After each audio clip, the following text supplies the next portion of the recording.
Welcome friends. CTET 2022-23 की तैयारी करने वाले आप सभी विद्यार्थियों, शिक्षार्थियों, अभ्यर्थियों का बहुत बहुत स्वागत है। हमारे इस YouTube चैनल एजुकेशनल प्लेटफॉर्म में हम आपका स्वागत करते हैं। हम आपसे उम्मीद करते हैं कि आप हमारे इस YouTube चैनल पर यदि नए हैं तो कृपया हमारे इस YouTube चैनल एजुकेशनल प्लेटफॉर्म को सब्सक्राइब करें, जिससे कि CTET संबंधित जो भी नई वीडियो हम आपको अपलोड करें वह आपके लिए बहुत ही यूज़फुल हो और उसका नोटिफिकेशन आपको सबसे पहले मिले। यह नई शिक्षा नीति NEP 2020 का पहला पार्ट मैं इसके पिछले पार्ट में दिया था, पिछले एपिसोड में मैंने दिया था। अब उसका दूसरा पार्ट हम आज स्टार्ट करने जा रहे हैं, वह है स्कूली शिक्षा। स्कूली शिक्षा पर विशेष करके क्या सरकार की नीतियां हैं, कैसे इसको आगे बढ़ा रही है, इस पर हम चर्चा करते हैं।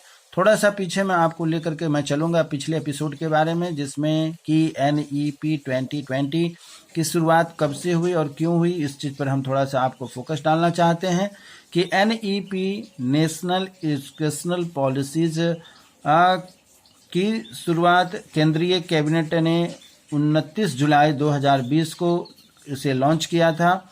इसका मुख्य उद्देश्य था प्री स्कूलिंग से लेकर के उच्च शिक्षा प्रणाली में काफ़ी परिवर्तनकारी सुधार किए जाएं, जिससे कि उन छात्र छात्राओं को आज के परिवेश के अनुसार नई शिक्षा का एक आधार दिया जा सके और उनके भविष्य के लिए भी बेहतर होगा। यह शिक्षा जो प्रणाली आज लाई गई है, यह 1986 में पिछली बार लाई गई थी और 34 वर्षों के बाद नई शिक्षा प्रणाली को हमारे सामने लाई गई है, नई शिक्षा नीति को लाई गई है और यह 21वीं सदी की पहली शिक्षा नीति है। इसी पर हम लोग आज चर्चा करने जा रहे हैं। विशेष करके हम लोगों के लिए, छात्र छात्राओं और शिक्षकों के लिए अनिवार्य रूप से यह है आज का स्कूली शिक्षा प्रणाली क्या है, उस पर चर्चा करने जा रहे हैं।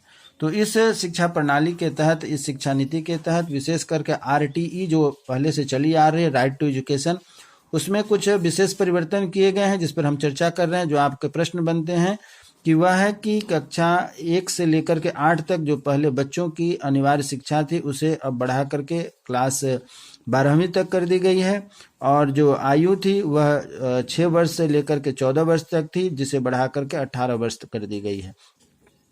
तो आपका प्रश्न यहाँ से बनता है कि RTE का फुल फॉर्म क्या होता है, तो इसे राइट टू एजुकेशन कहते हैं और यह कक्षा पहले 1 से 8 तक थी, क्लास 1 से 8वीं तक थी, जिसे बढ़ा करके 12वीं तक कर दिया गया है तथा यह जो शिक्षा प्राप्त करने की आयु थी वह 6 से 14 वर्ष थी, जिसे बढ़ा करके 18 वर्ष तक कर दिया गया है। इस तरीके से RTE के तहत बहुत ही महत्वपूर्ण फैसले सरकार ने लिए हैं जो आज के बच्चों के लिए बहुत ही लाभदायक होगा। अब इस शिक्षा प्रणाली की जो एक और खास बात है स्कूली शिक्षा को लेकर के, वह यह है कि इसमें और कुछ परिवर्तन किए गए हैं। एक और परिवर्तन है कि यहाँ जो बच्चे मिडिल क्लास में रहेंगे वहीं से इन्हें ऑप्शनल पेपर को लेकर के आगे बढ़ने का, अर्थात इन्हें जिस विषय में ज़्यादा रुचि होगी और जिस विषय को लेकर के अपना यह भविष्य बनाना चाहते हैं, यहीं से ऑप्शनल पेपर के रूप में उन्हें कुछ पेपर के लेकर के चलने होंगे। अब आगे बढ़ते हैं कि नई शिक्षा नीति की एक और ख़ास बात यह है कि यहाँ पर आपको पैटर्न निर्धारित किया गया है, वह है 5+3+3+4। यह 5+3+3+4 का क्या अर्थ होता है, यह बहुत सारे अभ्यर्थियों, परीक्षार्थियों तथा यूँ कहें कि बहुत सारे शिक्षकों को भी समझने में थोड़ी तकलीफ होती है, दिक्कत होती है। मैं आपको इस एपिसोड के माध्यम से, इस वीडियो के माध्यम से विशेष करके आपको अवगत कराना चाहता हूँ। जो आपके परीक्षा में प्रश्न पूछे जाते हैं 5+3+3+4 का क्या मतलब होता है, तो आप इसको स्पष्ट से समझ लें। 5+3+3+4 का क्या अभिप्राय है। सरकार ने नई शिक्षा नीति के तहत इस 5+3+3+4 को जो लाया है, हमारी एजुकेशन नीचे से शुरू होती है, हमारी शिक्षा प्रणाली नीचे से शुरू होती है, अर्थात प्री प्राइमरी से शुरू होती है, जिससे कि उच्चतर माध्यमिक तक लेकर के इसको जाना है, सरकार का जो मुख्य उद्देश्य है। तो आपको जो 5 वर्ष रखा गया है, +3+3+4 रखा गया, 5 वर्ष में आप देखेंगे आपका फर्स्ट जो स्टेप है 5 वर्ष का, उसे सरकार ने फाउंडेशनल निर्धारित किया है, जिसमें आप आंगनबाड़ी में जब नामांकन लेते हैं, अब आपको स्कूल आने से पहले आंगनबाड़ी से होकर के गुजरना पड़ेगा और वह जो आधार होगा वह आपका फाउंडेशनल आधार कहा जाता है। तो जिस समय आप अपने बच्चे को आंगनबाड़ी में नामांकन कराते हैं उस समय आपकी उम्र 3 वर्ष की होगी। तो 3, 4, 5 यह 2 वर्ष आप पढ़ेंगे आंगनबाड़ी में। उसके बाद क्लास 1 में जब आप जाते हैं उस समय आपकी उम्र हो जाती है 6 वर्ष, और क्लास 2 में जब जाते हैं तब आपकी उम्र हो जाती है 7 वर्ष। तो इस तरीके से जो बच्चे पढ़ाई करने की शुरुआत करते हैं वह फाउंडेशनल में 5 साल पढ़ाई करेंगे।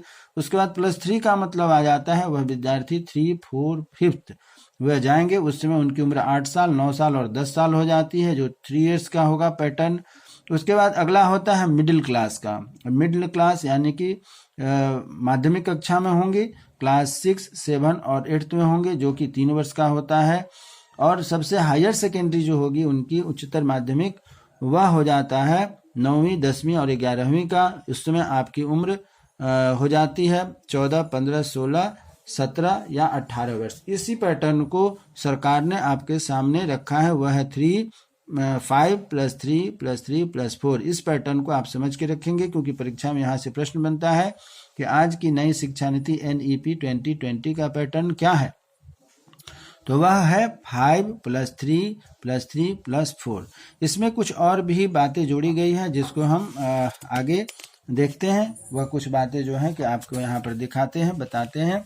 वह यह है कि छात्रों के अंदर, बच्चों के अंदर जो विशेष क्षमता है उसको कैसे यहाँ पर निर्धारित किया जाए। तो छात्रों के अंदर विशिष्ट क्षमता होती है, अर्थात वो अपनी रुचि के अनुसार अपनी पूरी ताकत से अपनी पढ़ाई को आगे बढ़ाते हैं और उस पर ध्यान देते हैं। अर्थात बच्चों के अंदर क्षमता को खोज करना है।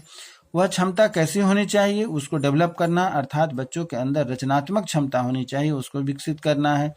उसके बाद उनके अंदर जैसी क्षमता होगी उसके अनुसार वह क्या करेंगे, तार्किक सोच की शक्ति का विकास करते हैं। जब तार्किक नई सोच का विकास होंगे तो उसमें नए विचार आएंगे। जब नए विचार आएंगे तो अर्थात क्या होगा, नवाचार होगा।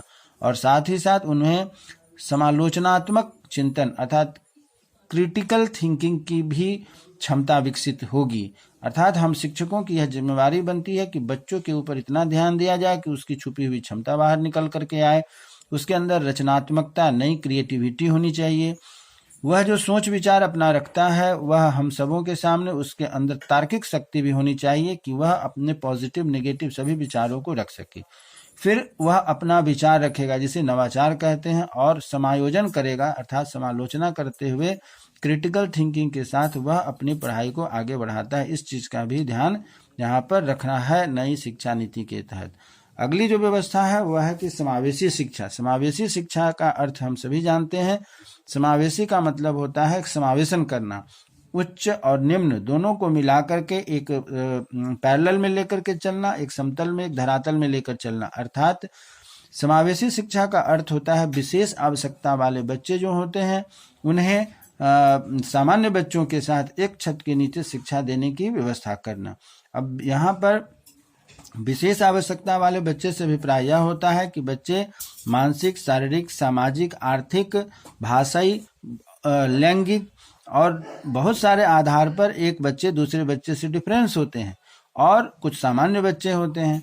तो इन दोनों तरह के बच्चे को एक ही शिक्षा पद्धति के तहत लेकर एक विद्यालय में एक छत के नीचे जो एजुकेशन दी जाती है उसे समावेशी शिक्षा कहते हैं। तो समावेशी शिक्षा को इस ढंग से हम लेकर के चलें कि दोनों ही बच्चों के लिए कोई परेशानी ना हो, अर्थात सामान्य बच्चे और विशेष बच्चे दोनों को एक पैटर्न में लाया जाए। इसे हम समावेशी शिक्षा के तहत विशेष बल देना है, NEP 2020 का मुख्य आधार है।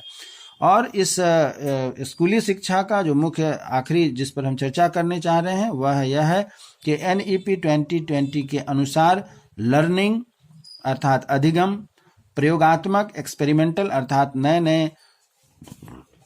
नए आयाम को खोजना है, प्रयोग करना है जिससे कि बच्चों को इसमें सीखने में आसानी हो। प्रयोगात्मक एक्सपेरिमेंटल होना चाहिए जिसमें कि बच्चे स्वयं करके सीखें। यह शिक्षा का मुख्य आधार है इस बार की NEP 2020 का, कि बच्चे खुद करके सीखें। अर्थात जब बच्चे खुद करके सीखेंगे तो उन्हें रटने की आवश्यकता नहीं होगी, उन्हें खुद से करने की क्षमता विकसित होगी जो उन्हें जीवन पर्यंत उपयोगी बनेगी।